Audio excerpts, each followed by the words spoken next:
নিজের চোখে না দেখলে এটি অবিশ্বাস্য ব্যাপার। ফেনীর এসএসকে রোডের অবস্থা, এখানে কোমর সমান পানির প্রচুর স্রোত। আর এখানে আমাদের ছাত্র ভাইয়েরা এই যে দেখতে পাচ্ছেন, এরা গাড়ি আটকে গেলে এগুলোকে সাহায্য করতেছে, গাড়িগুলা যাতে ঠিকঠাক মতো যাইতে পারে। এই যে তারা নিজেরা গাড়িগুলাকে ঠেলে নিয়ে যাচ্ছে। এই ছাত্র ভাইয়েরা প্রচুর সহযোগিতা করতেছে। আমি আমার জীবনে এরকম এত বেশি পানি এটা এসএসকে রোডে আমার যারা পূর্বপুরুষ তারাও দেখেছেন কিনা জানি না।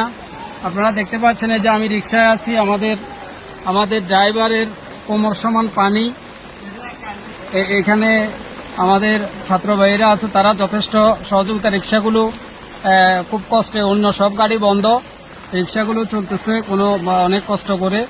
আমি মিজান রোড থেকে মহিফালের উদ্দেশ্যে যাচ্ছি এসএসকে রোডে। এখানে আমরা এখন মোটামুটি এই যে ফায়ার সার্ভিস পার হয়ে এসেছি। একটা গাড়ি আটকে গেছে, দেখতে পাচ্ছেন ছাত্র ভাইয়েরা সাহায্য করছে।